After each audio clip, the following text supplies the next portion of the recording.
Hello friends, आप सभी का एक बार फिर से मेरे इस चैनल पर स्वागत है। आज हम डिस्कस करेंगे क्लास 10 का चैप्टर 4 फुटप्रिंट्स विदाउट फीट का पार्ट सेकंड। तो चलिए शुरू करते हैं इसके बारे में पढ़ना।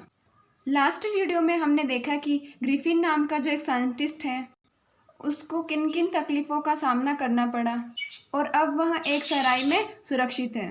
तो चलिए शुरू करते हैं इस इंटरेस्टिंग कहानी को आगे पढ़ना। Shortly afterwards a curious episode occurred. अकड़ का मतलब होता है कुछ घटित होना, और कुछ समय बाद एक बहुत ही रोचक घटना घटित हुई। क्यूरियस का मतलब होता है रोचक। Very early in the morning a clergyman and his wife were awakened by noise in the study. Very early morning यानी कि सुबह बहुत जल्दी क्लर्जीमैन यानी पुरोहित और उसकी वाइफ उठे और एक आवाज़ से। Creeping down stairs they heard the chink of money being taken from the clergyman desk. जब वो धीरे धीरे अपनी सीढ़ियों से नीचे उतर रहे थे तब उनको पैसों की खनक सुनाई दी जो कि उस क्लर्जीमैन की दराज से निकाले जा रहे थे। क्रीपिंग का मतलब होता है धीरे धीरे और चिंग का मतलब होता है खनक खनक। Without making any noise and with a poker grasped firmly in his hand the clergyman flung open the door. बिना किसी आवाज़ के अपने हाथ में मेटल की रोड लेकर के उसने जल्दी से डोर को ओपन कर दिया और उसने बोला surrender. Then to he amazement he realize that the room appear to be empty. और जब उसने रूम ओपन करके देखा और उसने रियलाइज़ किया कि वहाँ पर जो रूम है वो तो बिल्कुल खाली पड़ा है, तो इसको देख करके वो थोड़ा आश्चर्य में आ गया। अमेजमेंट का मतलब होता है आश्चर्य। He and his wife looked under the desk and behind the curtain and even up the chimney. Clergyman ने और उसकी पत्नी ने इवन दराज के नीचे भी जाकर के देखा और कर्टन के पीछे भी जाकर के देखा और इवन उन्होंने चिमनी में भी जाकर के देखा। There wasn't a sign of anybody, लेकिन वहाँ पर किसी का भी कोई नामो निशान नहीं था। Yet the desk had been open and the house keeping money was missing. उस रूम में जब वो गए तो वो बिल्कुल खाली था, किसी का नामो निशान नहीं था, लेकिन जो डेस्क थी वह भी ओपन थी और वहाँ पर जो पैसे रखे हुए थे वह भी मिसिंग थे यानी गायब थे। Extra ordinary affair the clergyman kept saying for the rest of the day. यह तो एक बहुत ही ज़्यादा निराली घटना थी, वह क्लर्जीमैन पूरे दिन यही बात बोलता रहा। But it was not a extraordinary as the behaviour of Mrs Hall furniture a little later that morning. लेकिन ये जो घटना हुई थी वह इतनी भी ज़्यादा निराली नहीं थी कि मिसिज हॉल के जो फर्नीचर थे वो कर रहे थे उस मॉर्निंग में। The landlord and his wife were up very early and were surprise to see the scientist door wide open. यानी कि जब लैंडलॉर्ड और उनकी जो वाइफ थी मिसिस हॉल, वो जब अर्ली मॉर्निंग उठे और उन्होंने देखा है कि जो साइंटिस्ट है उसका रूम का दरवाज़ा खुला हुआ है, इसको देख करके वो सरप्राइज हो जाते हैं यानी आश्चर्यचकित हो जाते हैं। Usually it was shut and locked and he was furious if anyone entered his room. ज़्यादातर जो साइंटिस्ट का कमरा था वह बंद रहता था और लॉक रहता था, और कोई भी अगर उसके रूम में एंटर करता तो वह जो साइंटिस्ट था वह बहुत ज़्यादा गुस्से में आ जाता था। The opportunity seems too good to be missed. और यह जो अपॉर्चुनिटी थी यह बहुत ही ज़्यादा अच्छी थी और इसको खोया नहीं जा सकता था। अपॉर्चुनिटी का मतलब होता है अवसर। They peeped round the door, saw nobody and decided to investigate. Peeped का मतलब होता है झांकना। उन्होंने उस रूम के डोर से अंदर की तरफ झांक करके देखा और उन्होंने देखा कि उस रूम में कोई नहीं है, तो फिर उन्होंने ये डिसाइड किया कि इस रूम में जाकर के हमें इन्वेस्टिगेशन करनी चाहिए यानी कि जांच करनी चाहिए। The bed clothes were cold, showing that the scientist must have been up for some times, and stranger still the clothes and bandage that he always wore were lying about the room. Bed clothes का मतलब होता है जो पलंग पर जो चादर बिछाई जाती है वो, तो उन्होंने जब जाकर के देखा तो वो जो बेड पर बिछाई हुई चादर थी वह बिल्कुल ठंडी थी, और इसका मतलब ये था कि वो साइंटिस्ट जो है वह काफ़ी समय पहले ही वहाँ से उठ गया है।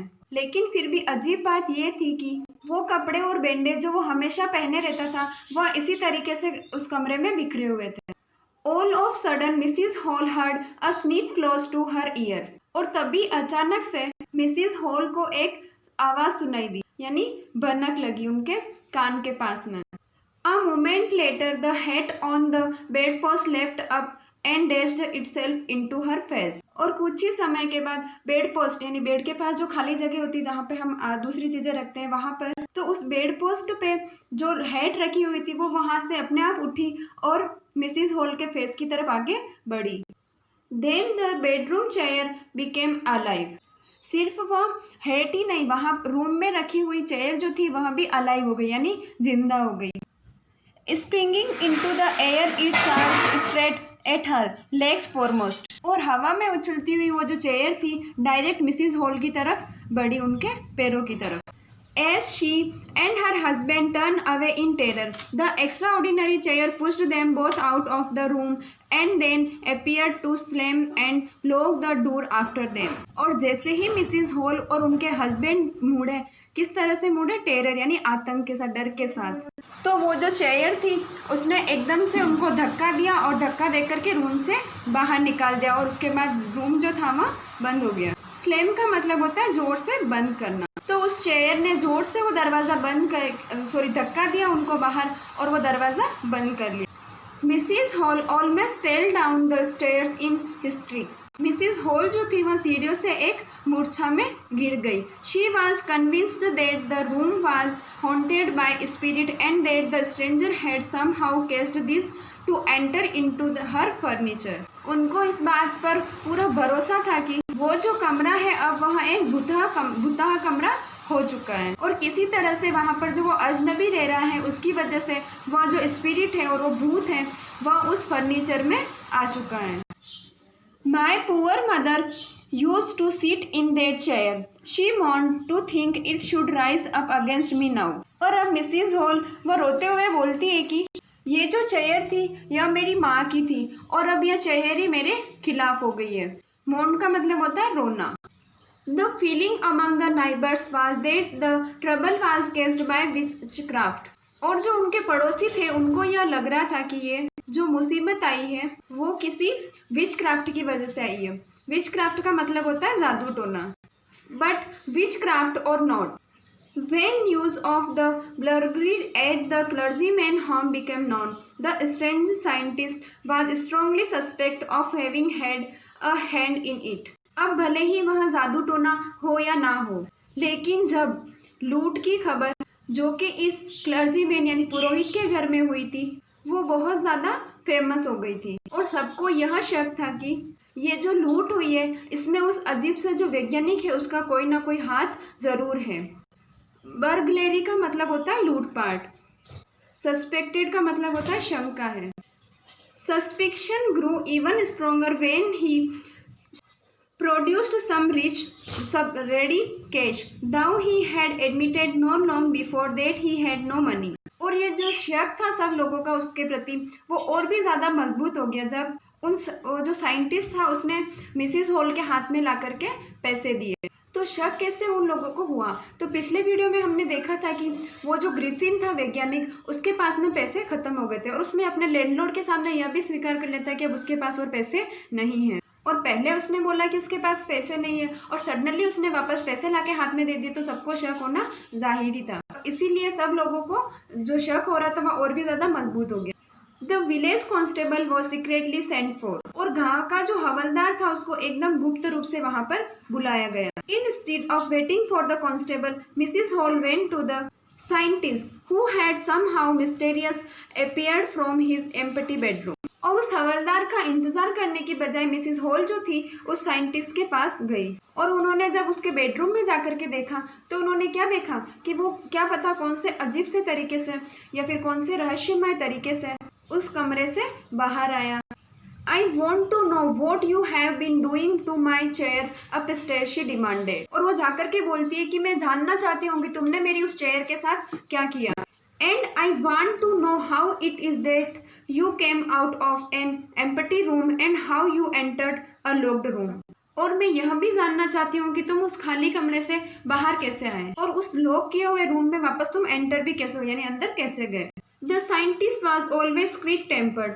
Now he became furious. और जो साइंटिस्ट था उसको बहुत जल्दी गुस्सा आ जाया करता था, लेकिन इस बार तो वह और भी ज्यादा गुस्से में आ गया। You don't understand who or what I am, he shouted. Very well, I will show you. और वो साइंटिस्ट गुस्से में आकर के उसे बोलता है कि तुम जानती नहीं हो कि, और तुम्हें समझ में नहीं आता है कि मैं कौन हूँ और मैं क्या हूँ। तो ठीक है, मैं अब तुम्हें दिखाता हूँ। Suddenly he threw off bandage, whiskers, spectacles and even nose. और उसने अचानक से अपने चेहरे पर लगी हुई वो बैंडेजेस, वो नकली मूछें और वो नाक और जो चश्मा लगा हुआ था, वह सारी चीजें उसने हटा दी। It took him only a minutes to do this. और उसको ऐसा करने के लिए कुछ मिनट ही लगे। The horrified people in the bar found time themselves staring at the headless man. और वो जो डरे हुए लोग थे उस बार के पास में, और वो घूर घूर के देख रहे थे उस बिना सर वाले आदमी को। और स्टेरिंग का मतलब होता है घूरना, और हॉरिफाइड का मतलब होता है भयभीत होना। Mr. Jaffer, the constable now arrived and he was quite surprised to find that he had to arrest a man without a head. तो वो जो कांस्टेबल थे जिनका जो वहां पर गांव वालों ने उनको बुलाया था, उनका नाम था मिस्टर जेफर। और जब मिस्टर जेफर वहां पर आए और वो आकर के बहुत ज्यादा सरप्राइज हो गए ये देख करके कि उन्हें एक ऐसे आदमी को अरेस्ट करना है जिसका तो सर ही नहीं है। But Jeffers was not easily prevented from doing his duty. लेकिन जेफर्स को उनका फर्ज निभाने से ये बात भी नहीं रोक पाई कि उनको जो आदमी अरेस्ट करना है उसके सर नहीं है, यानी उन्होंने अपना कर्तव्य पूरा किया। If a magistrate warrant ordered a person arrest then that person had to be arrested with or without his head. वह कहते हैं कि अगर मजिस्ट्रेट ने यह ऑर्डर दिया है कि किसी को अरेस्ट करना है तो उस आदमी को मुझे हर कंडीशन में अरेस्ट करना ही होगा, चाहे उस व्यक्ति का सर हो और चाहे नहीं हो। There followed a remarkable scene as the policemen tried to get hold of a man who was becoming more and more invisible as he threw off one garments after another. तो अब वह जो था एक बहुत ही रिमार्केबल यानी रोचक scene हो चुका था, क्योंकि पुलिस वाले एक ऐसे आदमी को पकड़ने जा रहे थे जो कि बार बार अदृश्य होता जा रहा था। वो क्यों होता जा रहा था? क्योंकि वह बार बार अपने जो कपड़े थे वह एक एक करके उतारता जा रहा था। Finally, a shirt flew into the air and the constable found himself struggling with someone he could not see at all. और आखिरकार लास्ट में एक शर्ट हवा में उड़ी और वो जो कांस्टेबल था उसने खुद को एक संघर्ष करते हुए पाया और एक ऐसे आदमी के साथ में जो उसको दिखाई भी नहीं दे रहा है।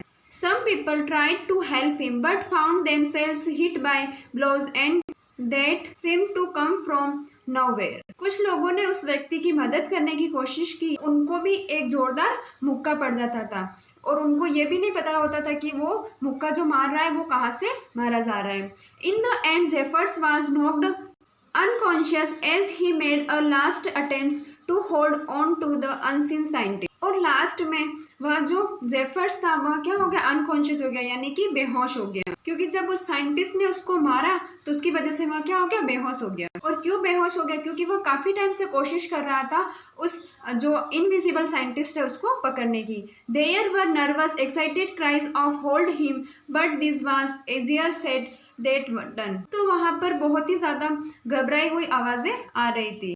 क्या आवाज आ रही थी? होल्ड हिम, यानी पकड़ो उसको। लेकिन ये जो था बोलना आसान था लेकिन करना नहीं। Griffin had shaken himself free and no one knew where to lay hands on him. तो ग्रिफिन ने अपने आप को वहां से आजाद करा लिया और लोगों को यह पता भी नहीं था कि वो उसको पकड़े कैसे।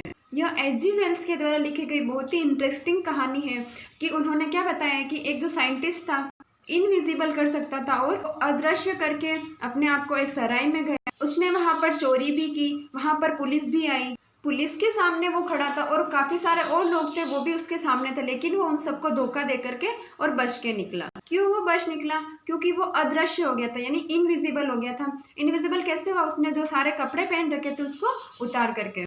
आई होप आप सभी को ये स्टोरी समझ में आई होगी। Thank you for watching this video. Please like, share and subscribe this channel.